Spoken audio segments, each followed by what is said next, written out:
សិស្សាអ្នកគ្នាចឹងនៅក្នុងថ្ងៃនេះយើងនឹងធ្វើការសិក្សាមេរៀនបន្តទាក់ទងជាមួយនឹង HTML tag ដែលពេញនិយមភាគ3ហើយនៅក្នុងថ្ងៃនេះខ្ញុំនឹងលើកយកទៅលើ HTML មួយចំនួនដែលយកមកចែកម្លែកនិងសិក្សាជាមួយគ្នាទាំងអស់គ្នាអូខេចឹងសម្រាប់ដំបូងនេះខ្ញុំនឹងធ្វើការសិក្សាទាក់ទងជាមួយនឹង article tag ចឹងអ្នកគ្នាគ្រាន់តែវាយថា article មែនណាអូខេចឹងសម្រាប់ article tag គេប្រើវាសម្រាប់ធ្វើអីគេ article tag គឺវាប្រើវាសម្រាប់ធ្វើការផ្ទុកទៅលើអត្ថបទជាច្រើននៅក្នុងនឹងបានវាប្រៀបដូចជាp tag ដែរអូខេចឹងនៅក្នុងនេះក៏យើងអាចប្រើទៅលើឥឡូវនេះខ្ញុំនឹងចូលមកកាន់នេះ website មួយដែលយើងអាច copy ទៅលើវាគឺយើងយកទៅថា Sabang News មែនណាអូខេយើងចូលមកកាន់បច្ចេកវិទ្យាដដែលនៅក្នុងនេះខ្ញុំនឹងយកដូរពីនេះចេញមកណាយើង cross វា out ខ្ញុំនឹងចូលយកពាក្យថានេះចាស់យកនេះចាស់ហើយយើងនឹងរងចាំ play វា alert នេះឲ្យយើងអូខេហើយ copy យកពីនេះចាស់អញ្ចឹងសម្រាប់ article tag គេក៏ប្រើដូចគ្នារួចអ្នកគ្នាប្រើ pass ហើយអ្នកគ្នាអាចធ្វើការ select ទៅលើមួយជួរហ្នឹងមកអូខេរួចអ្នកគ្នាធ្វើការ mouse តាមយើងធ្វើការ format document ឲ្យវាចេញមកស្អាតទៅអូខេចឹងសម្រាប់ article tag គឺវាប្រើវាដូចជា p tag ដូចគ្នាចឹងអ្នកគ្នាគ្រាន់តែ mouse តាមលើវាយកពាក្យថា open with live server នោះវានឹងចេញមកដូចគ្នាចឹង article tag ក៏គេប្រើវាជាទម្រង់បែបហ្នឹងដែរអូខេវាក៏មានលក្ខណៈពេញនិយមដែរណាសម្រាប់ធ្វើការសិក្សាបច្ចុប្បន្នហើយមួយទៀតតទៅជាមួយនឹង figure tag យើងក៏អាចសិក្សាវាបានដែរ figure tag ក៏វាក៏មានលក្ខណៈដូចជានេះដែរគេភាគច្រើនគេប្រើវាជាទូទៅដែរគឺសរសេរដែរអូខេឧទាហរណ៍ថាខ្ញុំអាច copy paste វាចឹងបែបនេះចឹងណា paste មុនហ្នឹងក៏វាចេញឲ្យយើងដែរប៉ុន្តែអ្នកគ្នាមើលឃើញថានេះលក្ខណៈរវាង article ហើយជាមួយនឹង figure គឺខុសគ្នាបន្តិចជប់ខ្ញុំ paste វាចូលមួយចា control set អូខេចឹងអ្នកគ្នាមើលឃើញថានេះលក្ខណៈខុសគ្នារវាង article ហើយជាមួយនឹង figure គឺខុសគ្នាត្រង់នៅកន្លែងនេះតួយើង format document គឺ article គឺវាមានលក្ខណៈជាមានថាវាមានលក្ខណៈអក្សរគឺនៅពេញគេហទំព័រ web page របស់យើងទៅឯងវា figure គឺមានថាវាមានលក្ខណៈដូចជា container មួយដែលធ្វើការបង្រួមណាដូចជាទម្រង់กระดาษសភៅមួយចឹងណាឃើញទេវាត្រង់គ្នារាងស្អាតជាង article អូខេចឹងលក្ខណៈរបស់វាខុសគ្នាតែប៉ុណ្្នឹងឯងអូខេយើងចូលមកកាន់មួយទៀតតែតជាមួយនឹងមួយទៀតមិនហ្នឹងគឺ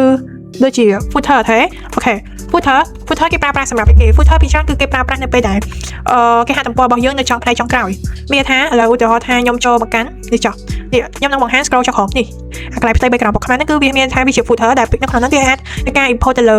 logo ផ្សេង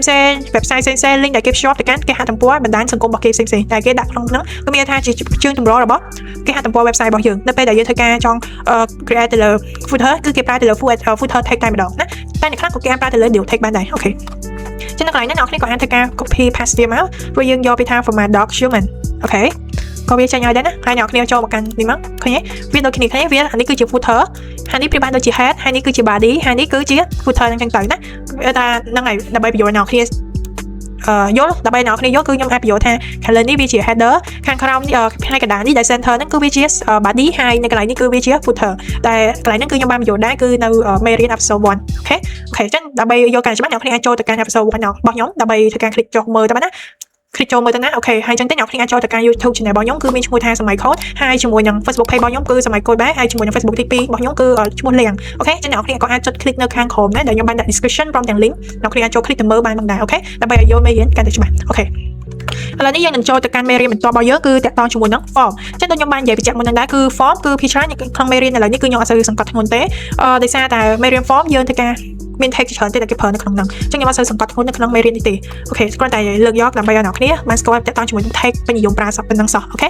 អញ្ចឹងសម្រាប់ form នៅពេលដែលខ្ញុំសរសេរវាបញ្ជាក់ action ឲ្យយើងហើយអញ្ចឹងឥឡូវនេះយើងមិនដាក់ឲ្យគេទេណាអូខេអញ្ចឹងនៅក្នុងចន្លោះរបៀប content ដែលយើងធ្វើការសរសេរនេះអ្នកគ្នាក៏សរសេរយកពីថា lorem ណាអូខេឥឡូវខ្ញុំយក lorem 2ចុះអូខេមានថាអានេះគឺ lorem ដូចខ្ញុំបញ្ជាក់ពីវីដេអូមុនមកថា lorem គឺវាជាអក្សរដែលមានស្រាប់នៅក្នុង VS Code យើងអូខេអញ្ចឹងខ្ញុំអាចយកពីប៉ុណ្ណឹងចុះអូខេរួចខ្ញុំធ្វើការ enter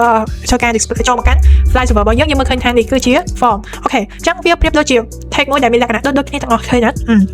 ប៉ុន្តែពីច្រើននៅពេលដែលគេយកវាទៅប្រើប្រាស់ក៏វាមានលក្ខណៈផ្សេងគ្នាដែរ article ដែលខ្ញុំបានបញ្ជាក់តាំងពីដើមគឺវាមានលក្ខណៈគឺជាទម្រង់អត្ថបទធំមួយដែលមានផ្ទៃលាតគឺពេញកណ្ដាស់ web page យើងហើយរីឯ figure មានលក្ខណៈដូចជា container មានថា container វាយើងអាចសរសេរបានប៉ុន្តែរបៀបដូចជាទម្រង់វា container ឬក៏ទម្រង់កណ្ដាស់សភៅមួយដែលមានលក្ខណៈចូលគម្លាតគ្នាពីច្រើនអ្នកដែលគាត់ធ្លាប់ធ្វើការកឹបកណ្ដាស់ធ្វើសភៅគឺដឹងថាយើងអាចទុកគម្លាតសងខាងរបស់ឆ្វេងស្ដាំលើក្រោមហ្នឹងគឺវាមានគម្លាតអាច 1.5 សង់ទីម៉ែត្រអញ្ចឹងទៅដើម្បីធ្វើការកឹបសភៅបានអញ្ចឹង figure ហ្នឹងក៏មានលក្ខណៈដូចជាអញ្ចឹងដែររីឯ form គឺភាគច្រើនយើងដឹងហើយ form គឺមានថាមានលក្ខណៈជាការបំពេញទៅលើព័ត៌មានផ្ទាល់ខ្លួនឬក៏ information អីចឹងទៅណាអូខេអញ្ចឹងខ្ញុំនឹងលម្អិតបន្តទៀតនៅមេរៀនបន្តរីឯ footer ដូចខ្ញុំនិយាយបញ្ជាក់អញ្ចឹងគឺមានថាវាជាជើងចម្រុះរបស់គេហទំព័រ website របស់យើងដែលខ្ញុំអាចបញ្យល់បានមុនហ្នឹងគឺអ្នកគ្នាចូលទៅកាន់ episode 1របស់ខ្ញុំដើម្បីមើលបានអូខេអញ្ចឹងយើងក៏មានតែប៉ុណ្្នឹងហើយអូខេជួបគ្នាអ្នកគ្នាជួបគ្នានៅវីដេអូបន្តទៀតបាយ